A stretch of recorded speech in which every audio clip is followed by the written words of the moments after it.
Okay, so next talk is by José. It's about speech recognition with deep neural networks. Thank you. So we have today two talks, half an hour talks about speech recognition and how to use deep learning in speech recognition. So the first idea is to show you what's the main architecture scheme of a speech recognizer, what are the models that we need, and what is the complexity of this task, and then to talk about this evolution in the speech recognition task. Since the beginning, more than 30 years ago, 40 years ago, we are still trying to be as good as humans doing speech recognition. And of course, nowadays, deep learning is important. We are moving from studying how this system, our human speaker, is not an hearing system, from trying to emulate how the brain works. That is really being quite a revolution in speech recognition, at least in performance. We have been able to reduce the error rate by more than 50% or maybe 60% in a few years after some years without evolution. So I will try also to emphasize why is this important and why this great improvement in performance, and what is the difference from previous approaches using deep neural networks for speech recognition. So let me first introduce the speech recognition problem. You have this speech signal that we usually look at the spectrum, give most information, also visual information about what we are saying, this signal, what is the message here. But the input is clear. It's a voice, maybe with noise, maybe with reverberation, maybe with a foreign accent. Maybe it's the voice of a girl. Maybe it's the voice of an old man. This is one of the main problems, speech recognition, high variability across speakers, across also conditions. It's not the same to talk to a microphone that is close to your mouth, that is a microphone that is 10 meters away from you. It's not the same to speak to your mobile at home, at your office, that to speak to your mobile phone in a pub, surrounded of hundreds of people talking at the same time. That's a difficult task, and we are still having problems to solve that task with automatic speech recognition systems. There is also a complexity because the information is not only, or we can learn not only from speech and transcriptions. We have still very few databases. Very few. We like to have a larger number of databases of speech and transcription, and we have these databases only in a specific domains. Maybe we have some kind of conversation with a specific language, but we don't have the conversations that we like to have. We got usually systems improve as they use it. So of course the performance of speech recognizers like the one that is in the iPhone Siri is improving as you use it because there are persons listening to what you say and transcribing and using these transcriptions of what you say to create new databases that really match the conditions of use of this speech recognizer. But apart from this information, this acoustic information, how do we pronounce the phones, different sounds of a language, we can learn from tests. We can learn a language not only listening at radio, but also reading books.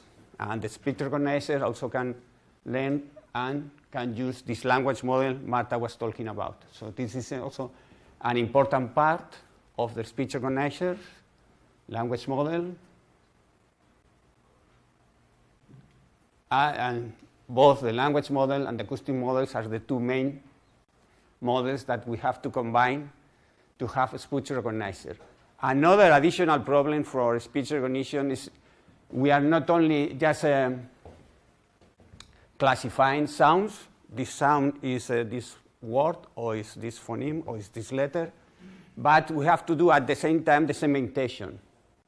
So there is no clear cue here.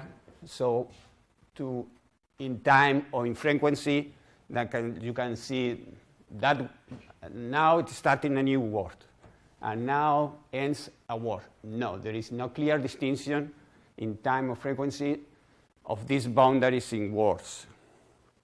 It is difficult to find, and this segmentation in words, and we have to do at the same time. We have to recognize words and do this same time segmentation of the sentence in words at the same time. So the standard approach was to have this language modeling with the techniques that Marta mentioned before,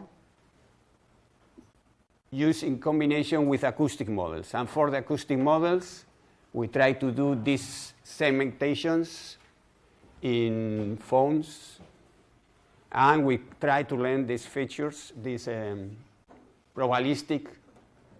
We want to have a probabilistic model for this frequency representation, usual frequency representation, for example, of the vowels. The vowel A, E, O, U in Spanish maybe have a different spectrum, yes, usually, but it's not so clear. It's a quite difficult task for a machine. So this classical approach was to model these probabilities by traditional ways of modeling probabilities with Gaussians and sum of Gaussians. And the first idea to improve this modeling with Gaussian mixture models was to replace, but we were very good doing this Gaussian mixture models in speech recognition. We have been doing that for 30 years. So the first, in fact, before replacing the Gaussian mixture models that are simple to train and simple to understand, the first idea to improve the systems with deep learning was to replace all this analysis of the input of the feature extraction of the features that are important for speech recognition, because in the voice there are features that are important for speech, for what are we saying, but there are other information, for example, who is saying that, what kind of noise, we have to remove these noises. Can we improve this spectral representation with deep neural networks was the first question. But then still using this Gaussian modeling and even these techniques to improve the quality of the remove noise or standard machine learning techniques.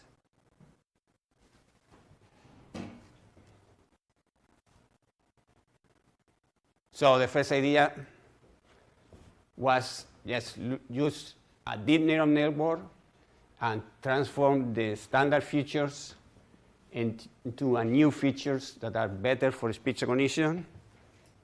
And that was a good idea. Sometimes instead of using the output,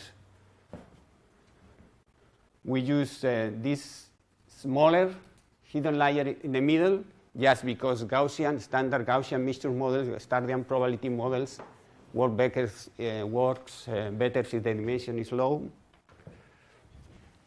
or just some other layers. But then, that's because we were expert in using all the techniques, but finally, with bigger networks and bigger training databases, we finally found that it's better to remove everything. Don't use any engineering features there. Just leave the deep neural network to learn about what are the important information. Just do the feature extraction. And of course, finally, this works better. But we are still using in the best system this classical hidden Markov model to model the sequence that we have in speech. I mean, we have one form after another form, and even in one form we have different parts, the beginning, the middle, and the end of the part. So we are using these Markov models, this sequence of states, just to model it. And most practical systems nowadays still use these three parts. The parts for feature extraction is with deep neural networks from the spectrum. Then this model that uses the phonetic transcription system that I mentioned the other days, and the words and the language model, finally, to have a sequence of words as the output of this speech.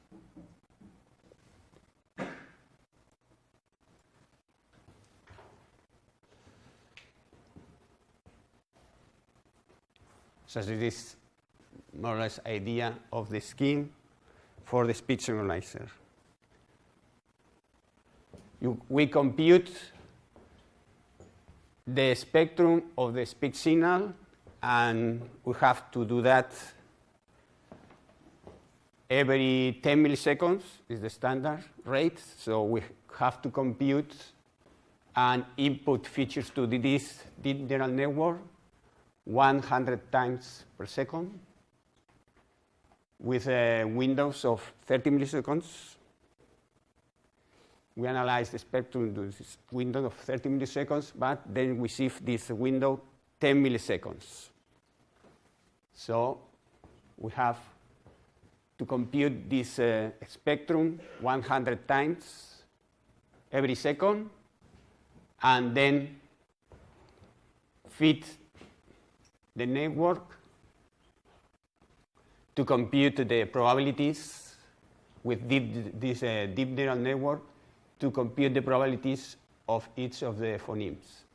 With this information, with the probability of this segment to be a specific vowel, a specific phoneme, we then combine all these probabilities with a hidden Markov model to compute the probability of a word. And we use the language model, finally, to compute the probability of that word in a specific context of words. So the deep neural network is not enough. The probability of a specific form isolated of these 30 milliseconds of being an A, even a vowel, to recognize a vowel just with 30 milliseconds is a difficult task. We don't going to have very good results even if just the problem is to recognize a vowel. We need the context. We need the usual words with the phonetic transcription, and we need the language model. Of course, we can try to do that also with deep neural networks. Let me check the time. So is this a new idea? No, not at all. This, for example, this is a representation of this idea in 1994. But, well, the deep neural networks were not deep, were just neural networks. And the number of parameters and the hours that we have of transcriptions the number of samples in our databases was smaller. So the results were not better than the standard approach, or not much. No big difference of using neural networks in 1994.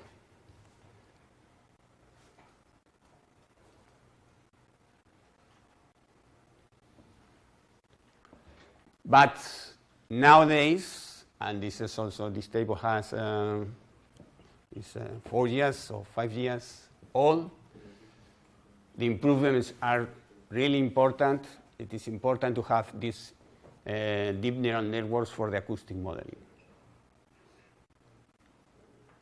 So in this, and we are having now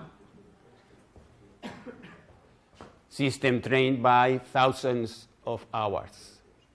It is quite usual to use, for example, 2,000 hours to train in a system. If I say that you have 100 samples per second, so 3,600 seconds by hour, you can multiply, and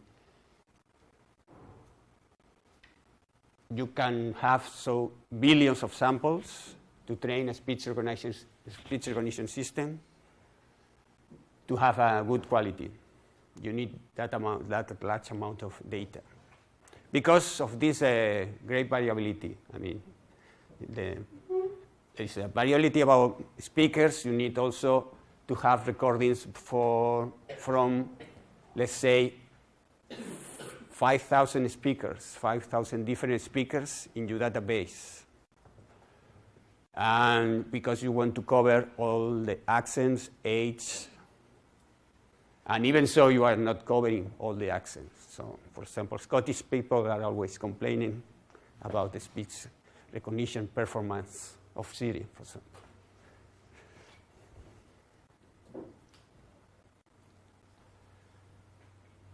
So the difference, because this is a usual question for people that say, but this neural network is not new. I was using neural networks 30 years ago. What's the difference? Well, the main idea is this one, that we have now larger databases, fast computers, more memory, more computational power. And also, of course, there is a new research. It's a new research area, and people are developing new architectures. As you know, we have been presenting in this seminar new proposals, new deep neural networks proposed in this year, just in last NIPS, but still with the traditional neural network and the traditional activation, signal activation, you can now have much better results with traditional or classic speech recognition system, or even traditional smaller neural networks. So in this case, bigger is better.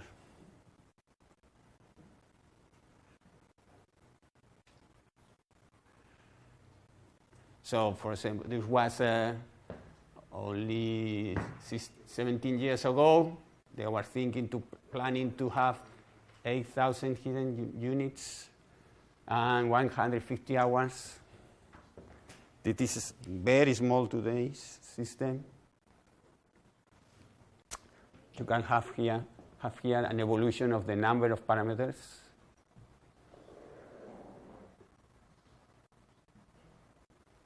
In different experiments. So we are now using about 1 billion parameters for this acoustic model.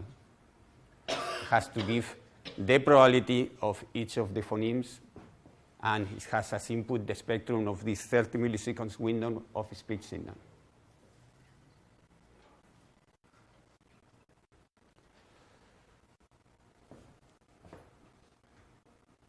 And of course, but this is not easy to train. I mean, if we want to have very good systems, we have to have some patience training. We have to wait 1 week, maybe, not 3 weeks, but maybe 1 week. If we have 4 GPUs, we can have a good system with these 2,000 hours of training. In English, or Spanish, we have that.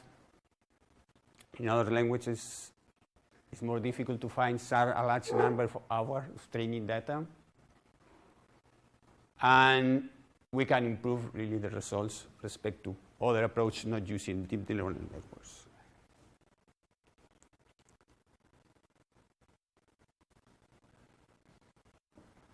This is also the improvement, a table showing the improvement as we go deeper. We increase the number of layers in our acoustic model. So in this case, I think it is usual to have not as many as in image processing, but just 7, 5, 7, no more in this speech recognition, at least until now. So we don't need 100, 200 layers for speech recognition, but still 5 is better than 2, clearly.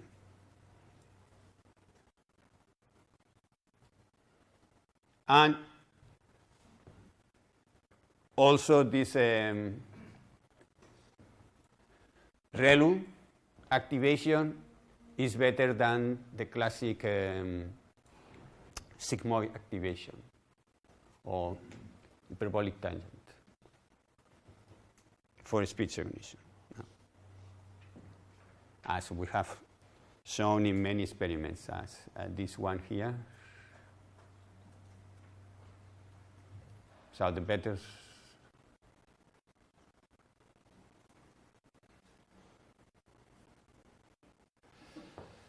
So this is the simple approach. I mean, from our baseline, from our starting point, from our experience in speech recognition, in using different separate language model and acoustic model, just replace the acoustic model with a feed-forward neural network. But also we can do better, as we saw in language modeling and other areas, if we try to use all the previous features to predict also the best class, the best phoneme. We can replace these feed-forward neural networks with recurrent deep neural networks. So because there is also information about the average spectrum respect to the spectrum in our frame. So the question is really important to have information about the speech 1 second before to understand what I'm saying now? Yes, because there is correlation. There is you can have the same kind of reverberation, the same kind of noise, and of course also my accent is going to be the same. My way of saying vowels is the same, and that helps you, and that can also help the speech recognition. So if you replace this classifier based only in 30 milliseconds with a classifier with some history, remembering previous speech samples, previous spectrums, previous windows, you improve also the quality. But it's also more difficult to train. Maybe you need more training data. You have to control overfitting and have more patience. So what's the next step? Of course, we want to remove everything. So at least there are people that don't know anything about speech, but say, well, I know I'm expert in deep learning. So if we have speech at the input, words at the output, just do a system, just train a system with a neural network and speech and the input, words or letters, even letters, as the output of this neural network. The problems that I mentioned before is we are not using all the information if we are just using this speech test training data. We can use also speech-only training data for language modeling, and that's important. And we can also use this phonetic dictionary. So anyway, there are people, as by Do Research, that have been trying to develop this end-to-end neural speech recognition system. And there are also systems that are working right now. They are also including some part of this dictionary or this in the neural network. So instead of having this dictionary as a different part, a different model that's included in the general model, we can try to remove also this hidden Markov model part and include that in the neural net. So that's going to be the next talk. I will talk about these approaches of replacing everything with end-to-end neural speech recognition, the problems with this framework, and the results. I don't know if you have any questions. I saw that hidden Markov models are very suitable for speech recognition tasks. Yes. Can you explain why? Pues, yes, it's a simple model for this continuity, this sequence of phonemes that we have. So, I mean, and also because we need to model the different duration that we can have in a word or in a phoneme. I mean, if you think of any word, let's say hello, you can say hello, hello, hello. I mean, in the standard, without forcing it, the standard way of speaking, especially in spontaneous speech, the duration of a word can change even 3 times. You can have the same word, I mean, in half second and 1 second and a half. So also for the forms that form this word. So just the hidden Markov models give you this simple model that you can remain in the same state in this hello. That's a simple model for a number of frames, of 30 milliseconds frames, and then you go to the next state. So it's in fact, this hidden Markov model is just a way to model this sequence with different duration, arbitrary duration of each of the states, in each of the states. And sometimes maybe you can skip one of them, depends on the quality. So you were mentioning WER percentage, and the abbreviation in your comparison table. yes, it's the word error rate. Sorry, yes. So the standard measure of errors of accuracy in a speech organizer is how many errors do you have in percentage. But these errors are, if you recognize you have in the output of the recognizer 5 and you say 4, this is an error. But also you say 5 and the recognizer says nothing, that's also an error, different kind of error. And you can also have insertions. So this is like the edit distance or Levenhulme distance that you compare two strings. You can have the one word has been replaced by another, one word have been replaced by another, or you have deletions or insertions of words. So this If you count the total number of errors divided by the number of words that you have, this is the word error rate. Yes, I have another question. Yes. What exactly is the output of the neural network?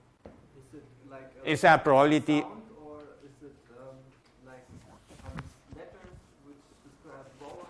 Or In the standard approach that have been presented here, yes, a probability. It's a probability of a phone.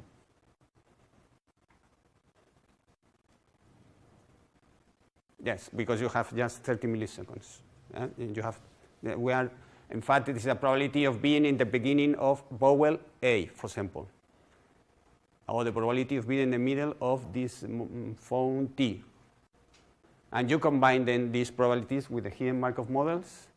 Okay, then it fits this word, or doesn't fit to this word, this sequence of probability models this word or not. This is the information that is used by the hidden Markov model.